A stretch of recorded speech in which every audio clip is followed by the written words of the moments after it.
Visakha central జైల్లో సిబ్బందికి ఖైదీలకు కనీస వసతులు లేవని పట్టుమని 12 ఏళ్లు నిండని చిన్నారులు గంజాయి కేసుల్లో ఖైదీలుగా జైల్లో ఉన్నారని హోంశాఖ మంత్రి వంగలపూడి అనిత తెలిపారు. ఈ మేరకు ఆమె మంగళవారం మధ్యాహ్నం విశాఖ సెంట్రల్ జైలును సందర్శించి గంజాయి కేసులో జైల్లో ఉన్న గంజాయి ఖైదీలను కలిసి ముచ్చటించారు. అనంతరం ఆమె మీడియాతో మాట్లాడుతూ సెంట్రల్ జైల్లో కనీస వసతులు లేవని అసహనం వ్యక్తం చేశారు. సెంట్రల్ జైల్లో చాలా పోస్టులు ఖాళీగా ఉన్నాయని తెలిపారు. కేంద్ర కారాగారం 800 మంది కెపాసిటీ ఉంటే 3 రెట్లు అధికంగా ఖైదీలున్నారని తెలిపారు. పెరిగిన నేరాలను బట్టి 2500 మంది ఖైదీలు జైల్లో ఉన్నారన్నారు. ఇందులో 1200 మంది గంజాయి ఖైదీలున్నారని చెప్పారు. జైలు లోపల హృదయ విదారక దృశ్యాలు చూసి చలించిపోయానని తెలిపారు. చిన్నారులు 5 నుంచి 10,000కు గంజాయి అమ్ముతూ అరెస్ట్ అవడం జరిగిందన్నారు. అసలు దొంగలు బయట దర్జాగా తిరుగుతున్నారని, అమాయకులు లోపల జైల్లో మగ్గుతున్నారని ఆవేదన వ్యక్తం చేశారు.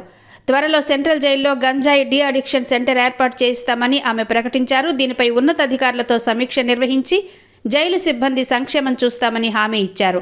అదేవిధంగా ఖైదీలకు వివిధ రంగాల్లో శిక్షణ ఇచ్చి వారి ఆరోగ్యానికి పెద్దపీట వేస్తామని తెలిపారు. గంజాయి డ్రగ్స్ విషయంలో కఠినంగా వ్యవహరించి ఉక్కుపాదం మోపుతామన్నారు. త్వరలో అరిలోవ నూతన పోలీస్ స్టేషన్ అందుబాటులోకి రానుందని ఆమె వెల్లడించారు.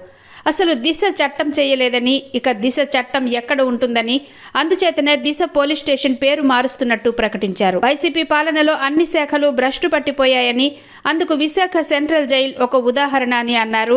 మంత్రి వెంట జైల్ సూపరింటెండెంట్ సిబ్బంది ఉన్నారు. హోమ్ మినిస్టర్గా చార్జ్ తీసుకున్న తర్వాత అందులో హోమ్ మినిస్టర్లో భాగమైన ఈ ప్రిజన్స్ ఒకసారి ప్రిజన్స్ విషయంలో కూడా ఒకసారి ఏం జరుగుతుందని తెలుసుకునే ఉద్దేశంతో విశాఖపట్నంలో ఉన్న ఈ సెంట్రల్ ప్రిజన్ కి ఇక్కడికి ఒకసారి విజిట్ చేయడానికి రావడం జరిగింది.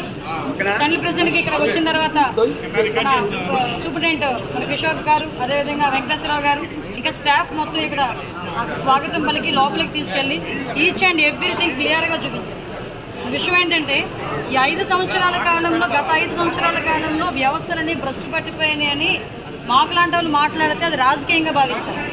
కానీ ఇక్కడికి వచ్చిన తర్వాత మేము పర్సనల్గా కొన్ని సిచ్యువేషన్స్ చూస్తే ఇప్పటికీ కూడా పనిచేయాల్సిన పోలీస్ అన్నలకి కూడా కనీసం వసతులు లేని పరిస్థితి రోజు కనిపించింది. నేను లోపలికి వచ్చిన తర్వాత అడిగాను, స్టాఫ్ క్వార్టర్స్ కూడా ఇక్కడే ఉందండి అన్నారు. యాక్చువల్గా స్టాఫ్ క్వార్టర్స్ కూడా 20 సంవత్సరాలు అయిపోయింది, మేము మెయింటెనెన్స్ లేకుండా ఉన్నాయి. అతి ముఖ్యమైన విషయం ఏంటంటే దీని కెపాసిటీ ఇంచుమించుగా 800 కెపాసిటీ. లోపల ప్రిజన్స్లో ఉన్న ఖైదీలు ఎవరైతే ఉన్నారో వాళ్ళు 800 మంది వరకు ఉండొచ్చు. కానీ పెరిగిన నేరాల దృష్ట్యా అనుకోవాలో లేకపోతే వాటర్ రేట్ మేబీ ఏం జరిగినా 2000 మందికి పైగా ఈరోజు జైల్లోని అక్కడ ఉండడం పరిస్థితి. లోపలికి వెళ్ళి చూస్తే హృదయ విధాకరమైన సంఘటనలు అంటారు కదా. చిన్న చిన్న పిల్లలు 17 సంవత్సరాలు, 18 సంవత్సరాలు, 20 సంవత్సరాల పిల్లలు గంజాయి కేసుల్లో వాళ్ళందరూ కూడా ఈరోజు ట్రయల్స్ నడిచి రిమాండ్ ఖైదీలుగా ఉన్నారు. ఒక్కొక్కరు 7 నెలలు, 11 నెలలు. వాళ్ళతో నేను మాట్లాడితే ఏం చేసావయ్యా, ఎందుకు తీసుకొచ్చారని అడిగితే 10,000 రూపాయలకి నాకు ఇస్తానన్నారమ్మా, నాకు ఈ ప్యాకెట్ తీసుకెళ్ళిమ్మన్నారు, సో నేను ఇచ్చాను, నేను అరెస్ట్ అయ్యాను. అంటే విషయం ఏంటంటే చాలామంది గిరిజనులు ఈరోజు ఇబ్బందులు పడే పరిస్థితి కనిపిస్తూ ఉంది. మేము గాంజా మీద దృష్టి పెట్టిన తర్వాత ఎస్పెషల్ అసలు ఏం జరుగుతుంది లోపల తెలుసుకుందాం అనే ఉద్దేశంతోనే నేను వెళ్ళడం జరిగింది.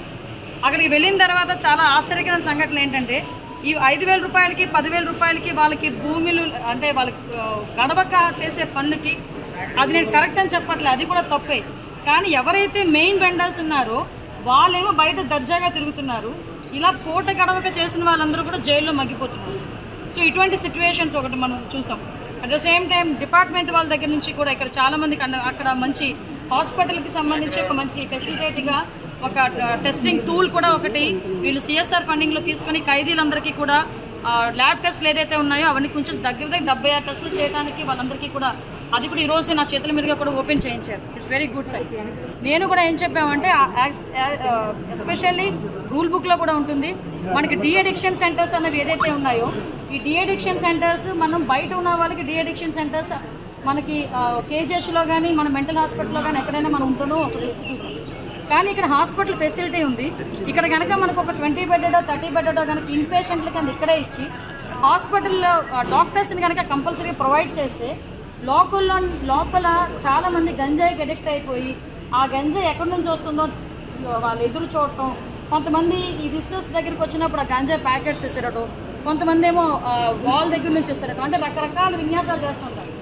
అలాంటివన్నీ అరికట్టాలి అనుకుంటే లోపలే ఒక addiction centre, de addiction centre అన్నది డెఫినెట్గా మనం రన్ చేసుకుంటే బాగుంటుందనే ప్రతిపాదన కూడా ఉంది. దీన్ని కూడా మనం ఒకసారి లీగల్గా అడ్వైస్ తీసుకొని అది ఎలా చేస్తే బాగుంటుందని దాని మీద కూడా దృష్టి పెట్టడం జరుగుతుంది. అది కూడా జరిగింది. ఎస్పెషల్లీ జైలు శాఖ సిబ్బంది కూడా చాలామంది వాళ్ళ తాలూకా ఇబ్బందులు కూడా చెప్పుకున్నారు.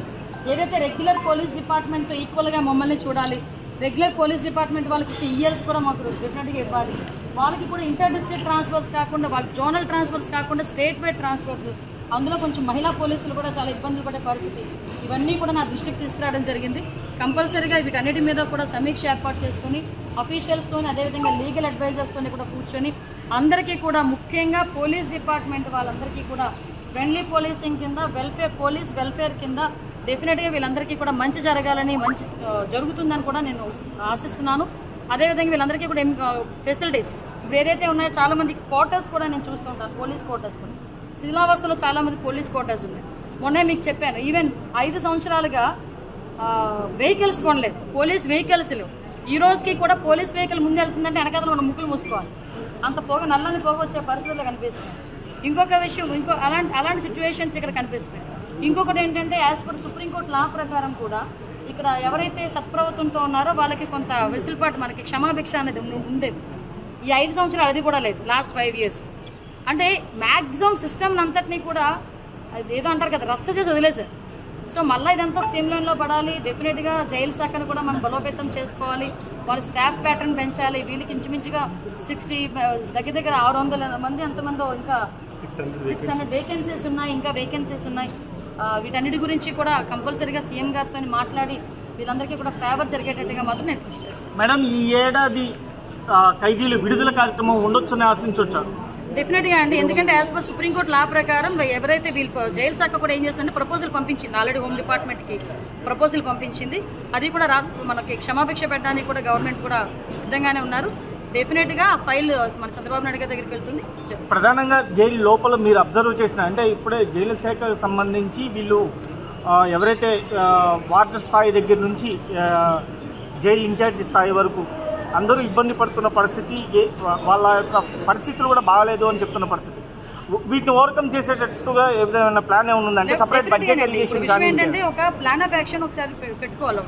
ఎందుకంటే ఎవ్రీ టైం మనం ఏదో వేగ్గా వెళ్ళి ఒక మాట ఇచ్చారు అది మనం ఏదో చేసేసామన్నది కాకుండా అసలు వీళ్ళ ప్రాబ్లమ్స్ ఏంటి, మనం ఎన్ని నెలల్లో చేయగలం ఈ ప్రాబ్లమ్స్, దాని ఫైనాన్షియల్ మ్యాటర్స్ ఇంక్లూడ్ అయ్యి ఉన్నాయా, నాన్ ఫైనాన్షియల్తోనే అవుతాయా, ఇలాంటి ఒక ప్లాన్ ఆఫ్ యాక్షన్ పెట్టుకొని దానికి ఒక టార్గెట్ ఆఫ్ పీరియడ్ పెట్టుకొని దానికి అనుగుణంగా ముందుకెళ్లాలన్నది అయితే నా ఆలోచన. సెంట్రల్ జైల్లో కొన్ని ఇండస్ట్రీస్ కూడా రన్ అవుతున్నాయి లోపల, వాటిని ఇంకా అప్గ్రేడ్ చేసే ఆలోచన, ఇంకేదైనా అంటే మెరుగైన నిపుణులతో ఏదైనా శిక్షణ తప్పకుండానండి. ఇప్పుడు విషయం ఏంటంటే నేను ఆల్రెడీ ఇప్పుడు బైండింగ్ సిస్టమ్ చూశాను. బైండింగ్స్ లోని అక్కడ బైండ్ చేసిన బుక్స్ మొత్తం పోలీస్ డిపార్ట్మెంట్లో ఆల్రెడీ ఉన్న వాళ్ళందరికీ కూడా అదే ఇక్కడ నుంచే సప్లై అవుతుంది.